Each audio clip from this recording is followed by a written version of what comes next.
Welcome back to The Wait Is Over. I'm joined by Spencer Oliver and Johnny Nelson. Boys, we have seen some 50-50 fights on this card. Let's look at one of them, Tyler Denny versus Brad Pauls. A very good fight, an English title fight. It always seems to produce some kind of special moment. What do you expect from that fight? Do you know what? It's the proven versus the unproven, but the unproven 16-0, 9 KOs. We don't know how far he can go. Tyler Denny's been there, seen it, done it, got the T-shirt. We saw that when he won the title last time out against Brad Ray, put in an unbelievable performance, had to grit his teeth and grind it out, but that's what he does. And, you know, be sure that he would take Pauls into the lion's den and he'll take him into the trenches. So, yeah, it's one of those fights that's a real 50-50, but it's the known versus the unknown. Good fight. Johnny, Brad Pauls is unbeaten, but it almost feels like Tyler Denny is the one with the momentum going into this fight. That's like Paul said, you know what, I'm coming to get the title like you did. So he has that respect for him. Paul knows what he's capable of doing, and if he's unbeaten and he's going in there, he said he's going in there with a hunter's mentality. He thinks this is the changing of the guard. He's got to remember, Denny he's a short of the two, so but Denny will have an amazing pace and amazing language and keep him under pressure. So when he digs him into that wars, if he really wants to be the new champion, English champion, therefore he's got to be able to swim his way out. But it's going to be a hard fight, but it's a good 50-50 match. I'm going to press you for a prediction. What do you think happens? I'm going Pauls. I'm going Pauls on a tight points win. Spence? I'm going Denny on a tight points win. I just think he's more proven, more seasoned, and I just think he'll find a way because that's what he does. And with the momentum, I'm not saying that Pauls won't get there, but tomorrow night I think that Denny nicks it. I think I agree with you. I think I would slightly edge Tyler Denny. I'm just going with what I know. I'm just going with what I know. Let's have a look at one of the more interesting fights as well. A lot of needle in there. Anis Taj against Viddal Riley. Anis isn't coming just for money. He's coming to win. He wanted a full camp. He has the right attitude. Anis is a millionaire. He don't box for money. He's angry. I didn't know that. I didn't know it. I was trying to get him to box tonight. My fighter in Chelli, I don't know, in Sheffield, he said he wants to try and box for something that's going to further himself. It's a fight that can actually happen eventually because they're both in the tournament. But I think this is a good yardstick to tell us what Viddal is about. Because Viddal didn't enter the tournament. You're thinking, if you're that confident, why didn't you enter the tournament? So he kept out of it. I'm above that. I don't need to do that. Let's see how he does against Taj. And then we can measure thinking, well, you know what, you might need to get in those tournaments, or are you trying to do it the easy way? I'd expect Viddal to get the job done because he's got an angry Taj in front of him that's going to walk into the shots. Even when he's hurt, he's going to walk into shots. And I think Viddal's too sharp, too cute, and punches too hard, and he will absolutely torture him. Yeah, I knew there was a reason why you was getting close to Anis. That explains it now. That explains it now. No, yeah, I'm with Johnny actually. I think that Viddal is the one that's the more seasoned of the two. Good amateur background, and he's the one that's got the momentum going with him at the moment. Anis, though, we saw him in the boxer tournament against Rick Reeves. He's a tough guy, and he will bring it, and he's full of confidence, and he sees this as a huge opportunity, because that's what this platform is all about. This is like a next-gen show. The young kids are the stars of tomorrow, and it's a big opportunity for both guys. I'm with Johnny, I think you've got to go with Viddal Riley just on his pedigree, but Anis will bring the fight, that's for sure, and it's it's another one where, it could go either way. Riley will start the favourite, and I expect him to get the job done and done inside the distance. The reason I say that is because Anis will fancy it, and he'll bring the fight to Viddal Riley. He's angry, yeah, but when you do that, Viddal, as we know, is a great finisher. He's heavy-handed, and that's a dangerous game to play. It's got to be educated, and I think Anis might just lose his way a little bit and get carried away. His anger makes the fight easier for Viddal because he wants someone to come onto him so he can torture and pick him off. Yeah. The ones that will box him and the ones that make him think, the ones that box on the defensive are the ones that make him reach and make mistakes. If you're in onto him, I think it'd be an easy early night. Well, let's look at one of the other fights that has a similar theme. Zach Chelli against Anthony Sims. It is a little bit of a bull matador, a similar kind of approach. Zach looks quite wound up, and Anthony is just rather charming. Looks like everything is a pinch of salt to him. Those trousers had a lot bad, didn't they? I mean, yeah, he wore the flares. Yeah. The flares. I mean, I would never dare. You know, Listen, you're gonna do it, Got the legs for mate. that, All man. of those. That's why all these are gone. How much denim are you gonna need? Listen. The dude, listen, Andy Sims oozes charisma, you know, like he's one of them guys, you've seen him on his socials, he does the roller skating, it's smooth, listen to the music, he come into that like 70s, like, you know what I mean, music. He's just a cool customer. He knows how to get inside the heads of some people. A lot of people may not know this actually, but he's the cousin of Floyd Mayweather Jr. as well. And he's got those similarities as in the movement. He moves like a young Muhammad Ali where he's very loose, very like relaxed. 24 fights, 23 wins. The one loss that he had was when he was changing trainers. Things weren't quite right in the camp, and he lost to a guy who's tough. Anyway, you know, it wasn't a bad loss, and it was a split decision. Don't take nothing from that. 20 of his 23 wins are KOs. You know, he's heavy-handed, very loose, and I think Zach Chelli, I think his head's gone a little bit. I think that Sims has won the battle outside the ring, and he's got momentum at the moment, and I think he's gonna go in there and try and knock Sims out. And that could be a big problem because Sims can whack. I think his head's gone because he knows he's up against it. He's not the favourite. Yeah. He's not. Sims is the favourite in this. And I thought, why would you do this? Yeah. You know, this is your boy you're trying to build up. Yeah. And he put him in deep. Sims is smart, he's sharp, he's cute. I know Mayweather's team actually over in the UK preparing for his YouTube fight on the 25th. They're here already. And so one or two might pop over to actually watch him fight, Sims fight. But Chelli is angry, he's intense. Yeah. He's going to walk into the shots, and so it's shot. So therefore he's got to try and calm himself down. And Sims is playing the right game. He's annoying, you know. He's cool. He's got a bit of swagger about him. But that is a good fight. But on paper, I actually thought, have they printed this wrong? Looking at his record, reading his stats, I thought he's going to get turned over here. And I'm a massive fan of Zach Chelli.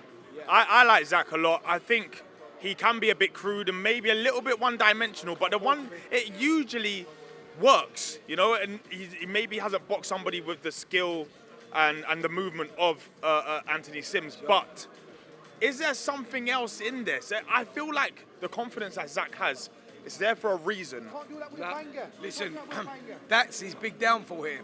You know, like, a happy fighter is a dangerous fighter, and Sims is a happy fighter, right? And Chelli is an angry fighter, and when emotions play a role, Johnny will tell you he's boxed at the highest level. Johnny is a product of the Brendan Ingle camp, and Brendan Ingle's main strengths were the psychological battles, getting the fight won before you get in the ring. Sims has done that. So now Chelli's going to play a different game. He's going to take this approach. I want to knock you out. I want to knock you out. Well, Sims wants that. Come on then, mate. Come on, and then boom, he sets up the shots. You know, he's got a great boxing IQ, he controls the distance well, and he's heavy-handed. What happens outside the ring before the first bell can have a massive impact in what goes on inside the ropes. And in this case, I think it will. And a bit of an insight for that. How Sims did it this time, you see both fighters getting at each other. Sims is smart, he didn't get at Zach Chelli, he got at Zach Chelli's dad. And so straight away, instinctively, you're going to want to defend your pops. He's got him straight away. And I was thought that was a cool little move, son. A clever little move, and that's why. So mentally, before the fight, he's got me exactly where he wants him to be. Even if Zach Chelli is a better technical fighter than Sims, Sims can bang. And so you do not want to get involved in an argument or a misunderstanding with a banger, because one mistake, it's lights out. He's basically he's changed Zach Chelli's game plan. That's what he's done. Zach Chelli. Well, has he? Has Zach's changed? I feel like Zach's game plan. No, Zach's game plan now is become all about emotion. All right, and it's like in this game, mate, you got to it's all about getting inside the head and playing, and then that plays a huge part on the impact of what goes on. And for me, just as we're getting closer now, Zach's going, I'm going to knock you out. I'm going to knock you. You can see the anger in him, and I think that may play a part. Listen, it could. All I'll say is that Zach always fights angry, so it might not change a thing. Either way, it does seem like a little bit of a bull matador fight, and I feel like everyone here is probably edging Sims. Yeah, I agree. I think Sims. It's an inside the distance fight. I think it's a good fight because Zach's got an amazing heart, but I don't see going the distance. Listen, Zach Chelli is a guy that likes to rips up the script. You know, he doesn't like. You know, he likes being the underdog and he likes causing upsets. He's the one that's called for this fight. So you know, can he win? It's possible. Do I think he'll win? Probably not. Caroline Dubois is also on the card. Do we ever expect anything other than a Caroline win? It's more of a matter of how. Yeah, listen, I think with Caroline, it's a last-minute sort of replacement, change of opponent. We know what Caroline's all about. We saw her in her last contest, a girl that was brought over to give Caroline rounds. She was tough, she was durable, and Caroline dispatched her within 60 seconds. It was a phenomenal. We was at ringside, we were there going, and as the shots are going in, you can hear it like, doo, doo, doo, and you're just going, wow, that is like insane. Like Caroline's raised the bar as far as women's boxing goes. I think actually she's going to be the one that takes the baton from, say, Katie Taylor and says, I'm going to be the new girl in the town. I think Caroline Dubois is just the future superstar of women's boxing. You know, she's complete Jekyll and Hyde, Caroline. You talk to her outside, she's meek, she's just, you know, unassuming. You talk to her about boxing, about her boxing, or talk about her brother boxing, you can see that spite that she's got about her. And actually, hand-foot-eye coordination is brilliant. When she gets the shaft off, brilliant. She's punching through the opponent. Yes. And that's why it sounds so thudding. There's an intelligence there that isn't in women's boxing. She's a very intelligent young fighter coming through. So if she's like this now, can you imagine what she's like when she's got a bit more experience? You know, she's also in the gym with Shane McGuigan, and she's surrounded like by her brother Daniel. You know, she's got Chris Billum-Smith in there. So they've got loads of champions in the gym. Success breeds success. And I spoke to Caroline about this. She says, I look at all these guys and where they're at and where they're placed. And like when I boxed on the undercard of that Savannah Marshall, Clarissa Shields fight, she said, I was looking at the top of the bill, seeing this packed arena going, this is me. She believes she's a champion. You know, she believes in herself and she wants to reach those heights. And I think that will play a massive part in her development as well. Well, let's finally end with her stablemate, Adam Azim. Headlines against Santos Reyes, 12-0. A bit of an unassuming character because he's very smiley, very happy. But Nicaraguans always seem to get in the ring and they just turn spiteful as soon as the bell goes. So, this is the first unbeaten fighter Adam's boxed. You understood that the promoters, the managers, the matchmakers, his trainer, his dad, everybody involved needed to pay some money to get decent opposition for him now. And that's what they've had to do. Now they've got somebody on paper that again, it should be another test up. So when you're a fighter getting in there with somebody that's lost before, the confidence is he's lost before. When you're getting in with a fighter that hasn't lost, you think there must be something about him. So it's about the development of Adam going in there. I think this fight goes longer than any of his other fights, but I don't think it goes the different distance because Adam hits too hard, he's too on point. But Adam should learn here, learn something about himself, because if it's a bit awkward and there's a bit of a sticky patch there, we've got to see if he's smart enough to think his way out of it, punch his way out of it, and get the win. Spence, is this about finding somebody that can ask him some questions? He's probably only done around 8 rounds and 5 fights, hasn't he? I think this is all about the journey of Adam Azim, and as we've all said, and as you know, as we're all building up, and I think that the yardstick for us last time, when he topped the bill on a Sunday show, after only 6 fights, he topped the bill against Ryland Charlton, who was a seasoned campaigner, tough guy that takes people to the wire, you know, good fighters. And he dismantled him in 2 rounds. He's done it with ease. That's when I went, this kid is the real deal. That was, for me, that was confirmation.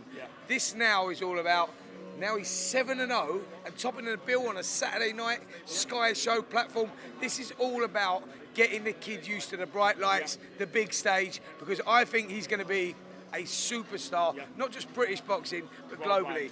Young talent, young Amir Khan. Look at the talent that's on the undercard. You know, Caroline Dubois, Viddal, right? They're on his undercard. That's a big shout, man. That's a big shout. When you look at Adam Azim, we know he is destined for big, big things. Let's look at the 140-pound division. A lot of people wouldn't be too shy at putting him in the ring with even some of the champions already. I know you got to pace him, but do you fancy him against some of the champions? I'll mention one now, right? And he's a good fighter. He's from your neck of the woods, Dalton Smith.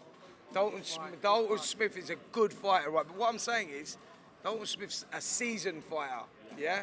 So what is he, British champion at the moment? And he's a seasoned fighter. He's boxing there. And you look at this kid who's really a novice. and you go, right, if you put them in the ring now, it's a tough fight. So what I'm saying, that's what I'm saying of where he's at this year, 20 years of age.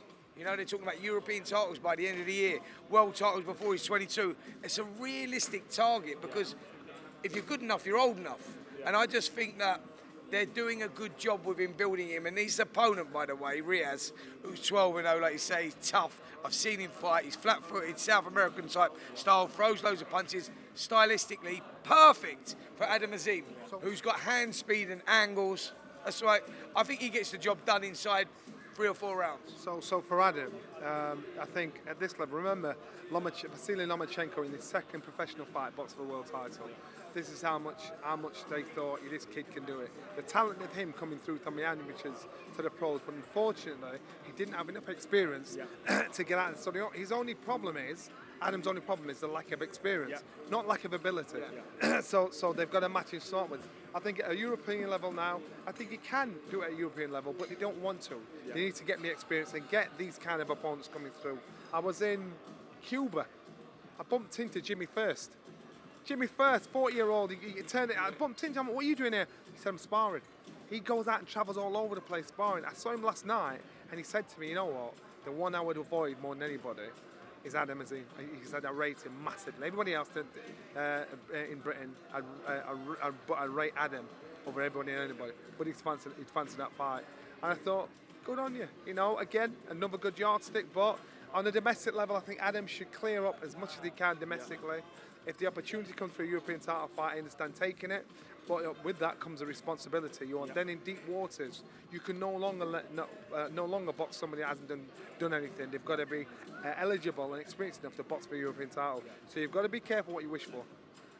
Yeah. Anything to end on, boys?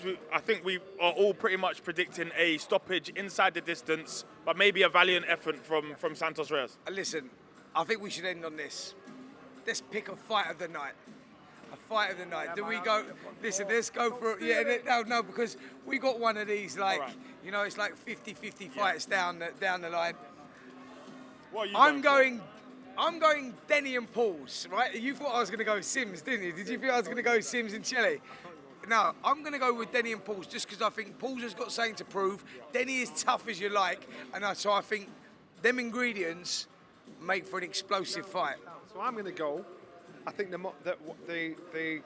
the exciting fight of the night will be Viddal against Reyes. That'll be an exciting fight as long as it lasts. But I think Viddal wins. I think the fight of the night is Chelli against Sims. That's the fight of the night because you got some kid that he's thinking, you come on my patch to do me with your flared trousers and your swagger. It's the flares. Yeah, you understand. So what about the music, man? What about the music? I am telling you now, you are going to see me drop some of those flares with those big size. It's true. It looks like he just walked out of a time machine. Oh, mate, it does. It looks like he's saying out of Pulp Fiction, man. Even the hair, and the little swag. You know what I mean? I'm like, yeah. I agree. I think it'll be Sims Chelli. I think that fight will be because they can both bang. There's a bit of bad intentions in there. I think that will be the fight of the night. But there's only one way to find out, and that is to watch Saturday night Sky Sports.